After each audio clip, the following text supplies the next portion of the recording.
Então, a gente vai fazer a apresentação, né? O Bruno Freitas Tissei, que é graduando, né, do curso de bacharelado em Ciência da Computação. Ele vai fazer a apresentação do trabalho dele, que seria o trabalho de conclusão 2, né? Que é a representação de instruções x86 para simuladores com precisão de ciclos. E antes de iniciar, eu gostaria de agradecer novamente a banca, o Francis Birk Moreira e o Paulo César, que prontamente toparam participar, né, e trabalham com simulação, então foi muito bom, assim, né, que vocês toparam, porque a gente quer escutar realmente o que vocês têm a dizer e até mesmo guiar, talvez, trabalhos futuros, né, então, muito obrigado à banca. Então, Bruno, você tem ali em torno de 20, 30 minutos, né, que era o que a gente tinha conversado, tá? Da sua apresentação, e depois a gente passa para a banca, e aí eles vão te fazer algumas perguntas, alguns comentários, tá bom? Tá bom. Joia, então fique à vontade, meu cara. Então, bom dia a todos. Primeiramente, obrigado aos membros da banca por aceitar o convite. Meu nome é Bruno Freitas Tsei, essa é uma apresentação para o trabalho de conclusão de curso de Ciência da Computação da Universidade Federal do Paraná. O trabalho foi feito sobre orientação do professor Marco Antônio Zanata Alves, e o título é Representação de Instruções x86 para Simuladores com Precisão de Ciclos. Então, primeiro eu vou passar uma introdução, né, depois eu vou falar um pouco sobre o simulador ORCS, depois o problema, motivações e objetivos, aí uma explicação da proposta, apresentação dos resultados e as conclusões. Então, começando com a introdução, o simulador é basicamente um programa que simula a execução de uma arquitetura real. São bem importantes para pesquisas, análise e desenvolvimentos na área de arquitetura de computadores. Então, existem vários motivos para se usar um simulador. Por exemplo, redução de custos ao avaliar projetos de arquitetura, ou seja, não é necessário construir um hardware físico para testar todas as ideias. Avaliação de métricas de desempenho com mais detalhes, então muitas vezes o desenvolvedor acaba dependendo de contadores do hardware, que nem sempre disponibilizam todas as informações com detalhes. E maior flexibilidade na execução do código, então às vezes dependendo do simulador você consegue parar a execução, analisar métricas, ou seja, o pesquisador tem mais controle e visibilidade sobre o comportamento da arquitetura. E existem vários tipos de simuladores para vários propósitos específicos, mas nesse trabalho o foco são simuladores classificados por precisão de ciclos e orientado a traços. Então, precisão de ciclos indica que o simulador vai executar cada etapa ciclo a ciclo e deve registrar o valor mais próximo possível da máquina real quando se trata de quantidade de ciclos para executar um programa. E o simulador orientado a traços, ele não chega a executar a computação que o hardware executaria. Então, esse tipo de simulador recebe como entrada traços de uma execução que foram extraídos de uma máquina real, e esses traços são as informações necessárias para a simulação, como instruções que foram executadas, informações sobre acesso à memória, ordem de execução, etc. Então, aqui a gente tem um diagrama bem simplificado de uma arquitetura x86, né, só para dar uma noção do que está sendo simulado e também do foco desse trabalho. Aqui dá para ver o fluxo das instruções que começam na cache. Elas são buscadas pelo estágio de fetch, depois decodificadas em microinstruções. Daí o buffer de reordenação mantém o estado das microinstruções que vão ser executadas e as que estão em execução. Isso permite a execução fora de ordem. Daí, então, as microinstruções são despachadas pelo scheduler, através de portas que estão conectadas a unidades funcionais, aí na figurinha amarelo, e que vão computar os resultados de cada microinstrução. Então, aí a gente chega no conceito de ISA, ou Instruction Set Architecture, que é o conjunto de instruções com padrões e definições implementadas pela arquitetura. Alguns exemplos das ISAs mais usadas são x86, ARM e MIPS. E quando se trata desse assunto, geralmente se levanta essa questão entre ISAs classificadas em RISC e CISC. Então, tem várias diferenças entre RISC e CISC, mas a mais relevante aqui é que as arquiteturas RISC implementam instruções mais especializadas. Então, por exemplo, aqui tem um caso que mostra a capacidade das instruções CISC na direita de permitirem operações aritméticas, nesse caso a multiplicação, junto com acessos à memória na mesma instrução. Então, enquanto na arquitetura RISC eu preciso de 4 instruções, né, 2 para carregar os valores da memória em registradores, uma para multiplicar e uma para salvar na memória, a instrução CISC tudo isso de uma vez. E a arquitetura x86 é um exemplo de ISA, desenvolvida pela Intel e tem várias extensões com conjuntos de instruções vetoriais ou de propósitos específicos. É classificada como CISC, e nesse caso cada instrução é decodificada em microinstruções. Então, voltando para o exemplo anterior, o funcionamento interno da instrução x86 que multiplicaria dois valores da memória seria gerar microinstruções que executam as operações especializadas que são semelhantes à instrução RISC, né? No caso do x86, até onde eu sei, não existe uma instrução que carrega e salva na memória na mesma instrução, mas é bem comum instruções que carregam e multiplicam ou multiplicam e salvam na mesma instrução. Ou seja, cada instrução x86 é decodificada em 0 ou mais microinstruções, ou também dá para chamar de micro-ops, ou simplesmente UOPs. Daí cada UOP é despachado através de portas e executado por uma unidade funcional, como já foi mostrado naquela figura. E daí um pouco mais sobre o WARCS. É um simulador da arquitetura x86 com precisão de ciclos, orientado a traços, e é uma versão simplificada do Sinuca. Então aqui tem um diagrama do pipeline do WARCS. É uma figura um pouco mais completa do que aquele outro diagrama que eu mostrei no começo. E aqui já aparecem algumas coisas específicas do WARCS. A parte mais relevante para a gente é o estágio de execute, que tem ali as unidades funcionais em azul, mas eu já vou dar mais detalhes sobre isso. E essa figura aqui eu cortei a parte de memória ali embaixo, que não é muito relevante aqui para a apresentação, mas ali depois das caches L1, L2, LLC, controlador de memória, tem os canais e tudo mais. E aqui tem um pouco sobre os traços do ARCS. São 3 arquivos: o static, que tem os blocos de instruções, o dynamic, que tem a ordem que esses blocos são executados, e o memory, com as instruções sobre acesso à memória. O mais importante aqui sobre os traços é o formato das instruções que ficam no arquivo static. Então, tem várias informações que descrevem cada instrução, como os registradores e as flags que indicam acesso à memória. E a parte que trata da decodificação de instruções em WOPs é o opcode number, que é o segundo valor dessa tabela, que é basicamente um número que pode assumir um desses 8 valores, que vai determinar a única microinstrução, além das responsáveis por acesso à memória, né? Daí a unidade funcional em que ela vai ser executada, também a quantidade de ciclos que a microinstrução vai demorar para ser executada. E nessa tabela também está mostrando a largura de cada unidade funcional ali na direita. E toda essa relação entre informações é implementada no código do ARCS ou especificada por arquivos de configuração. E daí o funcionamento, por exemplo, uma WOP int LU, quando for executada, vai para uma entre 4 instâncias da unidade funcional do tipo int LU e vai ficar lá por um ciclo. Lembrando que, por ser um simulador orientado a traços, a operação em si não é executada, então o simulador simplesmente registra a quantidade de ciclos. E essa forma de classificar instruções no ARCS é bem limitada. Primeiro que foi definida manualmente a partir de observações dos comportamentos das instruções, microbenchmarks, algumas definições subjetivas. E isso resulta em só 5 valores de latência possíveis para classificar todas as milhares de instruções x86 que podem ser executadas no ARCS. E, além disso, a classificação não inclui todas as instruções, até porque seria inviável fazer isso manualmente para todas elas.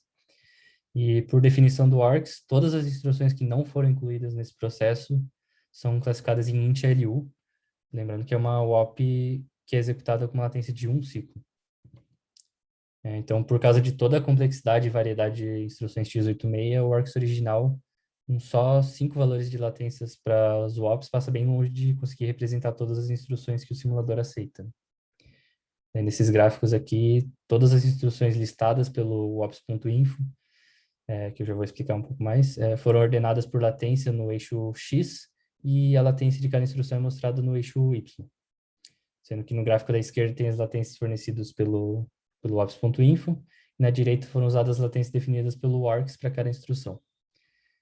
Daí vale notar que essa visualização serve para mostrar a precisão da classificação do ARCS, porque as instruções não estão alinhadas entre os dois gráficos, né? Elas são ordenadas, mas serve para comparar a variedade de instruções entre o ARCS e a máquina real, que é a grande limitação do simulador. E também dá para ver a quantidade de instruções com latência de um ciclo no ARCS, por causa da necessidade de classificar instruções desconhecidas em int L1. Daí, com esse contexto, a gente chega no problema, como que eu represento instruções x86 em um simulador, sendo que vários detalhes sobre a arquitetura não são públicos. Então, tem várias informações cruciais para um simulador qualquer que busca um certo nível de fidelidade à máquina real que não estão disponíveis. Daí, as motivações para esse trabalho primeiro, o simulador ARCS, que está em constante desenvolvimento aqui na universidade, e por ser um trabalho complexo, usado em várias pesquisas, tem muito espaço para validação e melhoria. E o segundo ponto são trabalhos recentes que buscam extrair alguns dados que faltam sobre as instruções x86 através de métricas, sendo o maior destaque o ops.info, que disponibiliza alguns dados sobre todas as instruções x86 e foi publicado em 2019, então bem recente.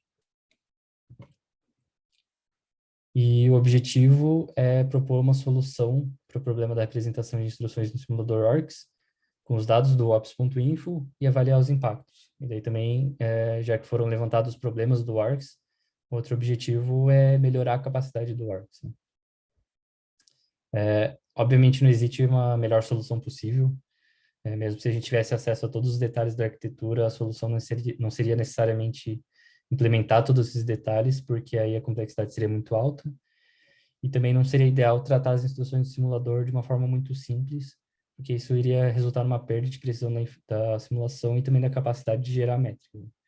Então, a ideia é propor uma solução e avaliar os impactos através de validações. Então, a proposta começa com uma nova forma de representar essa relação, usando 3 arquivos de configuração, um sobre instruções, um sobre o ops e um sobre as unidades funcionais. Então, cada instrução no arquivo de instruções vai ter uma identificação, que é definida em consenso com o gerador de traços, e uma lista de WOPs para decodificação. E cada WOP dessa lista vai estar especificado no arquivo de WOPs, onde tem o nome da unidade funcional, que, por sua vez, vai estar especificado no arquivo de unidades funcionais. Então, aqui tem o diagrama do fluxo de execução do ARCS, junto com a proposta ali em vermelho.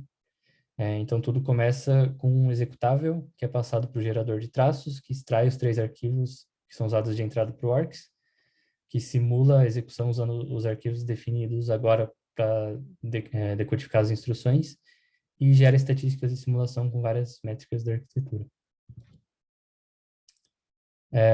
Primeiro passo é definir o arquivo de unidades funcionais. Essa parte é bem fácil, porque isso sim é apresentado pela Intel no manual oficial. Então, aqui já tem todas as informações que precisa, que seria o nome e a largura de cada unidade funcional.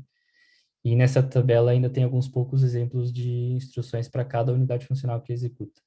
E essa informação vai ser usada mais para frente. E para definir as instruções e microinstruções, foram criados 2 processos diferentes. Um para as instruções base, que são as instruções de propósito geral, e outro para as instruções vetoriais. O motivo dessa separação fica mais claro quando eu for explicar sobre as instruções vetoriais. Daí, para entender a proposta, fica mais fácil eu explicar primeiro a distribuição de portas na arquitetura x86. Então, nesse exemplo, com a microarquitetura Skylake, tem 8 portas enumeradas de 0 a 7, e como eu já expliquei antes, cada porta é ligada a um conjunto de unidades funcionais. Então, aqui nessa tabela, que vem também do manual oficial da Intel, tem a relação entre portas e unidades funcionais. Aí aqui tem alguns exemplos de instruções com os dados fornecidos pelo ops.info. Para cada instrução tem a latência em ciclos e o uso de portas, onde o uso de portas é representado por uma fórmula, que é basicamente o conjunto de portas que cada microinstrução pode ser despachada. Então, aqui essa primeira instrução, o ADD, vai ser decodificada em 2 WOPs. Uma pode ser despachada pelas portas 0, 1, 5 ou 6, e a outra pelas portas 2 ou 3. E daí, comparando com a segunda instrução, que também é um ADD, dá para perceber que as portas 2 e 3 estão relacionadas à memória, porque a única diferença entre essas 2 instruções é o segundo operando, que na primeira instrução acessa a memória e na segunda é só um registrador. E também tem um exemplo de uma instrução mais complexa, a última aqui de divisão, que é decodificar em várias WOPs, nenhuma delas de memória, ou seja, é bem diferente da ideia do ARCS original de atribuir uma única WOP. Então, a proposta para as instruções base é usar esses dados do ops.info, definir as WOPs do ARCS através do uso de portas, definir as latências usando a média entre as latências das instruções com o mesmo uso de portas. Então, aqui é a ilustração da relação entre esses dados, né? Cada conjunto de portas é transformado em uma OP e cada OP vai ser executada em uma unidade funcional definida pelo aquele arquivo de configuração. E agora o desafio é descobrir qual unidade funcional que eu devo atribuir a cada microinstrução e também eu quero definir um nome para cada microinstrução para usar naquele arquivo. Daí a forma de descobrir isso é usando aquela tabela que relaciona portas com unidades funcionais. No exemplo do conjunto de portas 0, 1, 5, 6, a única unidade funcional que aparece nessas 4 portas é a ALU, que é a unidade lógica aritmética. E daí também, depois de fazer aquele processo de tirar a média das latências das instruções que usam exclusivamente o conjunto 0, 1, 5, 6, a gente encontra a latência da UOP que vai ser associada ao conjunto P0156, que nesse caso é um ciclo. E daí o resultado é esse. Na primeira coluna mostra todos os conjuntos de portas que aparecem na base de dados do ops.info. E daí a relação que foi definida para ser usada no ARCS. Então agora, como o ops.info dá o uso de portas de cada instrução, eu tenho também a decodificação de cada instrução para o ARCS. E daí, nem todos os conjuntos de portas foram tão simples de definir quanto o P0156. Alguns envolvem estimativas e suposições, mas foi sempre mantendo a compatibilidade com os dados do ops.info e com as tabelas do manual da Intel. E agora a proposta para instruções vetoriais. Por mais que o ops.info também tenha as mesmas informações para essas instruções, não dá para usar o mesmo processo que foi explicado agora, porque muitas instruções vetoriais têm exatamente o mesmo conjunto de portas usadas, mas com latências totalmente distintas. E, por outro lado, o uso de portas é bem mais simples. A grande maioria das instruções vetoriais é decodificada em uma única microinstrução de operação e, no máximo, outra de acesso à memória. Então, a ideia começa com a definição do conceito de subconjunto representativo, que é basicamente o conjunto de portas mais utilizado por cada instrução, excluindo as operações de memória. Então, por exemplo, essa primeira instrução VADD-SD usa o conjunto P01 uma vez e P23 uma vez também, mas o P23 são portas de memória, então o subconjunto representativo é P01. E aqui dá para ver bem essa variância na latência, por exemplo, essas 3 instruções, a quarta, a quinta e a sexta, que é VTestPD, DIV-SD e SQRT-SD, todos usam só o conjunto P0, mas as latências são 3, 13 e 19, então se fosse tirar a média e definir uma WOP, teriam várias instruções com latência muito longe do valor real. E essa última instrução, VDIV-PD, é um exemplo que não é tão simples quanto as outras, então a proposta que eu vou descrever em seguida vai gerar perda de informação, porque eu estou olhando só para o subconjunto representativo, mas são casos bem raros e o valor da latência é corrigido pelo processo que vai ser explicado agora. Então, usando a mesma ideia que eu tinha explicado para o conjunto P0156 de analisar as unidades funcionais em comum para cada conjunto de portas, a gente chega na mesma relação entre conjunto de portas, nesse caso, subconjunto representativo, e unidades funcionais. E só no último conjunto P01 que teve ambiguidade, porque todas essas unidades funcionais aqui aparecem em comum na porta 0 e 1. Esse caso foi tratado, mas vai ficar mais claro quando eu mostrar os resultados. E para não precisar tirar a média das latências, eu poderia criar uma microinstrução para cada combinação entre subconjunto representativo e o valor de latência que aparece. Isso resolveria, mas isso iria gerar muitas WOPs, 46 no total, para o caso do Skylake. E isso vai contra uma das exigências do ARCS, que é a simplicidade. Então, a solução foi desenvolver um algoritmo de otimização que recebe os subconjuntos com as listas de latências que nem no slide anterior. Então, esse retângulo azul aqui tem as mesmas informações que essa tabela aqui. E também recebe a quantidade de vezes que instruções com tal subconjunto e tal latência foram executadas no Benchmark Spec CPU 2017, representado aqui no retângulo verde. Aí as latências são agrupadas em K grupos, onde K é um parâmetro que nessa figura é definido como 20. E isso é um problema de otimização combinatória, é basicamente o problema da mochila, com algumas restrições e critérios de otimização a mais. Isso significa que a solução envolve uma programação dinâmica que minimiza uma função de custo.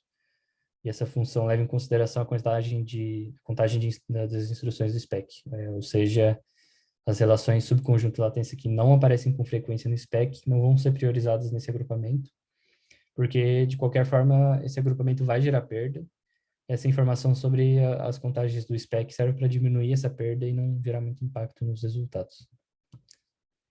Daí depois, os grupos de latência são definidos com a média ponderada pelas contagens de cada latência. Então, no final das contas, tem sim uma média de latência para definir o valor das swaps, parecido com a ideia usada nas instruções base, mas é um pouco mais inteligente nesse caso. E daí, para cada um dos grupos que foram criados, eu criei uma microinstrução, e as instruções com subconjunto e latência que geraram essa microinstrução vai ser associada a ela na decodificação do works. E aquele subconjunto P01 que teve ambiguidade na hora de definir as unidades funcionais, eu repliquei as swaps para cada unidade funcional. Então, entre essas 9 primeiras instruções da tabela, tem 3 swaps para cada grupo. E aí eu uso o nome da instrução para definir a decodificação. Por exemplo, instruções que têm string mul de multiplicação são atribuídas às swaps que executam na unidade funcional de multiplicação. Então, nesse caso, nesse caso específico, eu atribuo instruções a microinstruções por semelhança de string mesmo, usando aquela tabela da Intel que lista alguns exemplos de instruções por unidade funcional.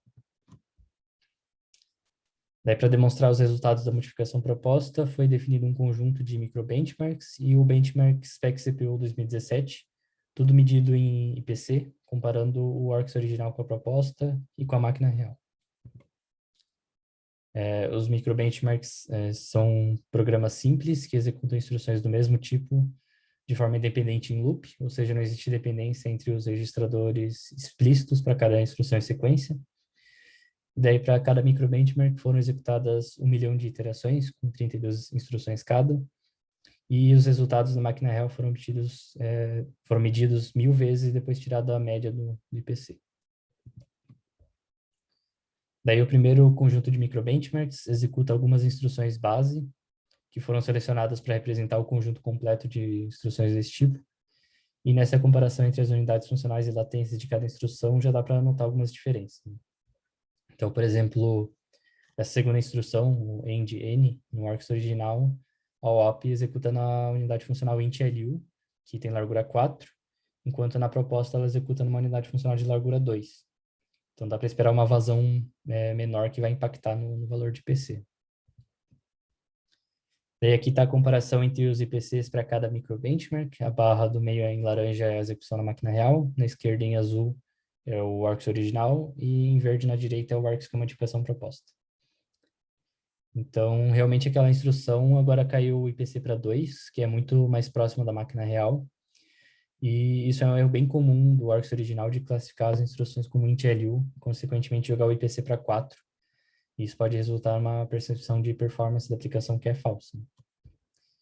E essa comparação aqui, ela envolve tanto a vazão, que é determinada pelas larguras das unidades funcionais que foram alteradas, quanto a latência das instruções. Então dá para notar que uma instrução, por exemplo, o ADD, que tem latência de 1 ciclo e que executa na unidade funcional de largura 4, tem IPC igual a 4, ou seja, 4 instruções por ciclo.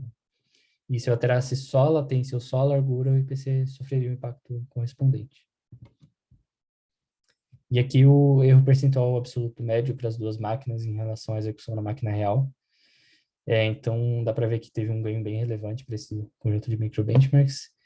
E isso aqui é basicamente um resumo dos gráficos, né? Os testes eles foram executados nas duas máquinas, mas os gráficos para as duas máquinas são bem parecidos, então vou mostrar um só para cada microbenchmark. E aqui são os microbenchmarks de instruções vetoriais que apareciam na classificação do works original. Então, dá para ver aqui que as unidades funcionais são sempre FPLU, FPMul e FPDiv, ou seja, instruções de ponto flutuante. E dá para perceber que os valores são bem parecidos para as 4 primeiras instruções, mas nas 4 últimas já fica bem diferente. E isso fica claro aqui no gráfico, onde dá para perceber que a proposta conseguiu se aproximar ainda mais da execução real. E aqui os valores de erros, também teve um ganho significativo. Na segunda máquina foi um pouco pior, provavelmente por algumas diferenças na arquitetura que não dá para replicar no Works. E agora um conjunto de microbenchmarks usando instruções que não aparecem na classificação original do Works. Então, todas essas instruções eram classificadas como int.lu, executavam com latência de 1 ciclo, o que dá para imaginar que a precisão da simulação é bem impactada por causa disso, né? Porque aqui tem exemplos de instruções com latência de até 19 ciclos, com instrução VSQRT-PD, e também a instrução VMU-SD, que aparece 461 bilhões de vezes no spec, ou seja, uma instrução bem comum. E dá para notar que as latências são todas iguais entre a proposta do ARCS e a latência real, com exceção da primeira instrução, o DPPS, que é um exemplo de instrução que não foi priorizado no algoritmo de agrupamento, porque o subconjunto representativo dessa instrução com a latência de 13 ciclos apareceu poucas vezes ou nenhuma vez no spec, então a latência foi só aproximada. E os impactos da mudança são bem visíveis no gráfico, porque quase todos os testes do ARCS original resultam no IPC próximo de 4, com exceção da instrução VShuff-PS, provavelmente por causa de alguma dependência entre registradores implícitos, diminuiu um pouco o IPC. E os resultados da proposta foram todos muito semelhantes com a máquina real, com exceção do DPPS, que é aquela instrução com a latência menor, por causa do algoritmo. E aqui a comparação entre os erros em relação à execução da máquina real teve uma diferença muito grande, como era se esperar pelo gráfico. E agora os resultados das simulações no SPEC CPU 2017. Aqui, por causa do tamanho da aplicação e da complexidade do simulador e gerador de traços, o ARCS foi executado a partir de uma seção representativa dos benchmarks, cada uma com 2 bilhões de instruções e que foi selecionado com pinpoints. Enquanto que na máquina real as aplicações completas foram executadas 30 vezes para tirar a média das métricas. Então aqui está a comparação para cada aplicação do spec, no gráfico que é no mesmo formato dos microbenchmarks.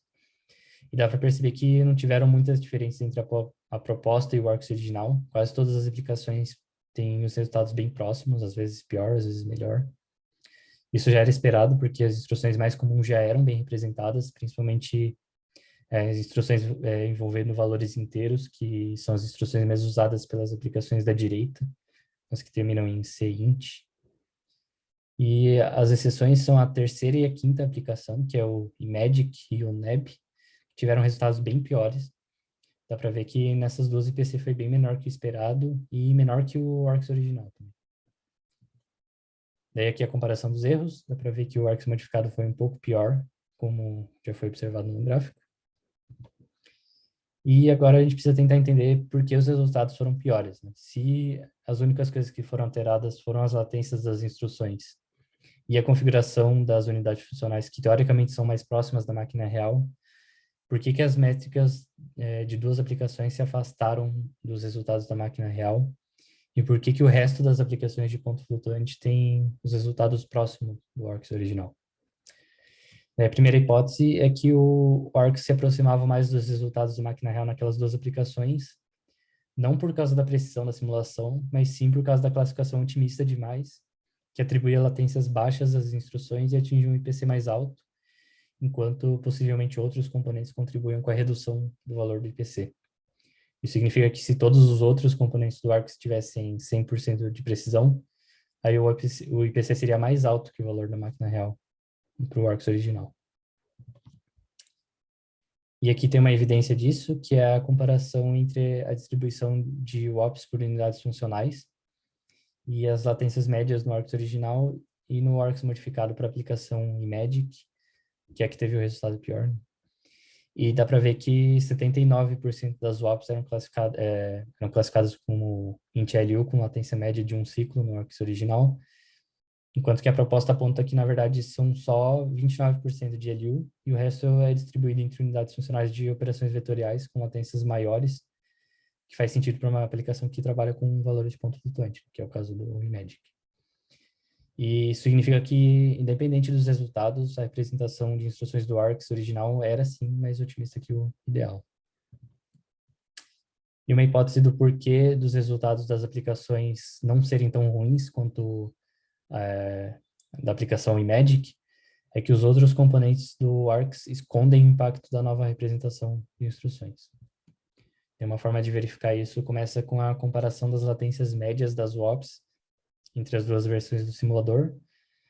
Dá para ver que a maioria das aplicações se aproximam da latência média de um ciclo nos dois simuladores, né?